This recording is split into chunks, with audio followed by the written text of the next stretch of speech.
कांग्रेस तो खाली किसी व्यक्ति के आगे प्लेट रखती थी और उसको उठा लेती थी। इस प्रकार का दोहरा चेहरा कांग्रेस का रहा है। सबसे ज्यादा लोकसभा के अंदर सांसद कांग्रेस के रहे, राज्यसभा में सबसे ज्यादा सांसद कांग्रेस के रहे, तब भी ये बिल पास नहीं हुआ।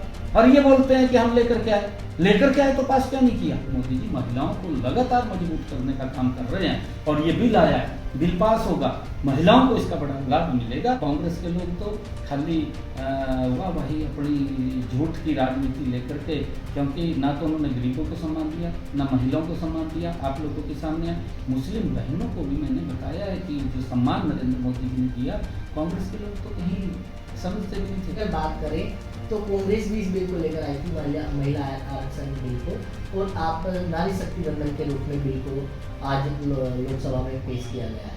क्या कानून ये कब तक बन पाएगा? क्या इसी 2024 से पहले ये कानून बन पाएगा या फिर 2024 के लोकसभा के चुनाव के बाद ये कानून बन पाएगा? देखिए, नरेंद्र मोदी जी के नेतृत्व में महिलाओं को सम्मान दिया जा रहा है। जब ये लोकसभा के अंदर इंट्रोड्यूस बिल हुआ तो ये पास होगा, राज्यसभा में पास होगा। आप देख रहे हैं northern times Punjab Kesari TV.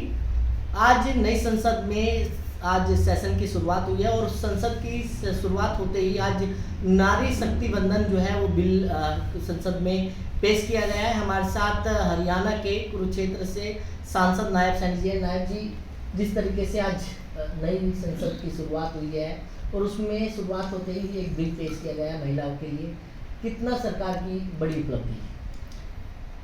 देखिए, सरकार की तो बहुत बड़ी उपलब्धि है और नरेंद्र मोदी जी के नेतृत्व में आज देश में सख्त फैसले लिए जा रहे हैं जो देश हित के हैं, समाज हित के हैं, जनहित के हैं।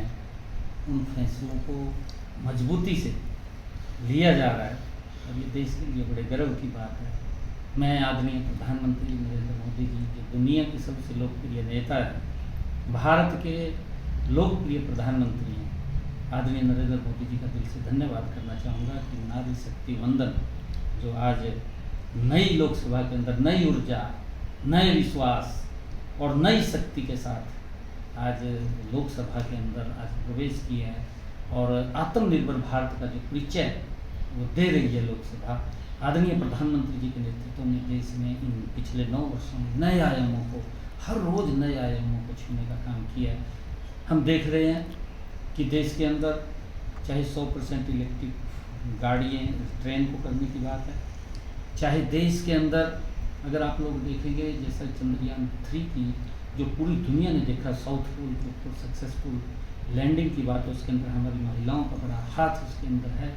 और चाहे कोरोना जैसे वैश्विक संकट के अंदर 140 करोड़ लोगों के साथ सरकार आदरणीय नरेंद्र मोदी जी कंधे से कंधा मिलाकर उनको सुरक्षित रखने का काम आदरणीय प्रधानमंत्री जी ने किया। उसके साथ साथ विश्व के अंदर भी आदरणीय नरेंद्र मोदी जी ने उनको सुरक्षित करने का काम भी नरेंद्र मोदी की सरकार के अंदर ये पहली बार हुआ। मात्र 8 महीने के अंदर इतना ज़बरदस्त इस वैश्विक संकट के साथ, कोरोना जैसी महामारी के साथ सरकार मजबूती से लोगों के साथ खड़ी रही है। और उसके साथ साथ मैं आपको बताना चाहता हूँ कि देश के अंदर चाहे मंडपम जैसा, चाहे यशोभूमि और उसके बाद नई लोकसभा, लगातार विश्व के सबसे बड़े मंडपम ऐसा हमारा एग्जीबिशन सेंटर है कि दुनिया में इससे बड़ा किसी के पास नहीं है। यशोभूमि, जहाँ पर भगवान विश्वकर्मा की जयंती के अवसर के ऊपर आदरणीय प्रधानमंत्री जी ने कहा कि ये वो केंद्र बनेगा कि उन लोगों के लिए बनेगा जो इस देश का पिछड़ा, कमजोर और वो अपने हाथ का दस्तकार था, परंतु उसको ग्लोबल मार्केट के अंदर कहीं पहचान नहीं मिलती थी। ये सेंटर यशोभूमि उन लोगों को पहचान देने का काम वो करेगा और उसके माध्यम से आदरणीय प्रधानमंत्री जी जो महिलाओं को अगर हम देखें, चाहे हमारी बहनें आज राफेल जैसे विमान को भी उड़ाने का काम कर रही हैं, आज बॉर्डर के ऊपर हमारे सुरक्षा करने का काम कर रही हैं, और चाहे पैरा मिलिट्रीज है, चाहे एयरफोर्स है, चाहे मिलिट्रीज है, उसके अंदर भी, चाहे इंडस्ट्री के अंदर हमारी बहनें, और चाहे अन्य सामाजिक क्षेत्रों के अंदर भी, चाहे सेल्फ हेल्प ग्रुप के माध्यम से महिलाओं को सशक्त करने का काम इन 9 वर्षों के अंदर आदरणीय प्रधानमंत्री जी ने किया। और उसी कड़ी के अंदर अगर हम देखें मुस्लिम बहनों को भी, जो लंबे समय तक इस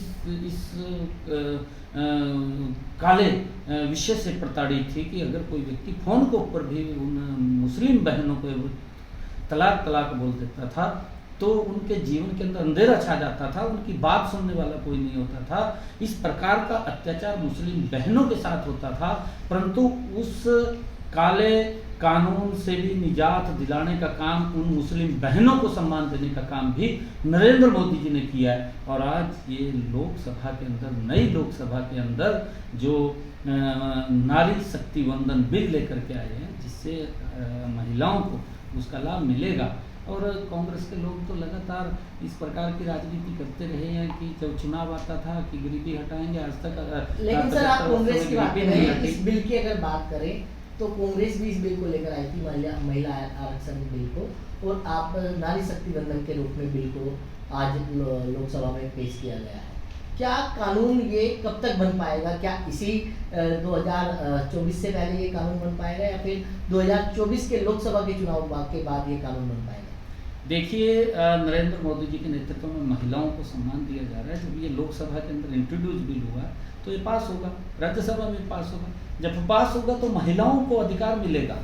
परंतु कांग्रेस तो खाली किसी व्यक्ति के आगे प्लेट रखती थी और उसको उठा लेती थी। इस प्रकार का दोहरा चेहरा कांग्रेस का रहा है। कांग्रेस ने कभी महिलाओं को सम्मान नहीं दिया। ये बात बोलते रहे, अरे अगर इनका कार्यकाल देखें, मेरे ख्याल से सबसे ज़्यादा लोकसभा के अंदर सांसद कांग्रेस के रहे, राज्यसभा में सबसे ज़्यादा सांसद कांग्रेस के रहे, तब भी ये बिल पास नहीं हुआ। और ये बोलते हैं कि हम लेकर के आए तो पास क्यों नहीं किया? पास कर देना चाहिए था। आज नरेंद्र मोदी जी के नेतृत्व में मैंने 10 काम महिलाओं के सशक्तिकरण के आप लोगों को बताए। पिछले 9 वर्षों के अंदर आदरणीय नरेंद्र मोदी जी महिलाओं को लगातार मजबूत करने का काम कर रहे हैं और ये बिल आया है, बिल पास होगा, महिलाओं को इसका बड़ा लाभ मिलेगा। कांग्रेस के लोग तो खाली वाह भाई अपनी झूठ की राजनीति लेकर के, क्योंकि ना तो उन्होंने गरीबों को सम्मान दिया, ना महिलाओं को सम्मान दिया। आप लोगों के सामने मुस्लिम बहनों को भी मैंने बताया है कि जो सम्मान नरेंद्र मोदी जी ने दिया, कांग्रेस के लोग तो कहीं समझते भी नहीं थे। आज भी उसका ये लोग तो विरोध करते हैं कि क्यों ये ट्रिपल तलाक का कानून बना है। तो बिल्कुल ये थे नायब सैनिक जो कह रहे हैं कि इस जो नारी शक्ति कानून जो वंदन बिल लेकर आए हैं, इससे महिलाओं को काफ़ी सम्मान मिलने वाला है। दिल्ली से कमल कुमार कंसल, नवोदय टाइम्स, पंजाब केसरी टीवी। हमसे जुड़े रहने के लिए हमारे YouTube चैनल को सब्सक्राइब करें और नई वीडियो की नोटिफिकेशन के लिए बेल आइकॉन को दबाएं। अगर आप ये वीडियो Facebook पर देख रहे हैं तो लाइक जरूर करें और ज्यादा से ज्यादा शेयर करें। धन्यवाद।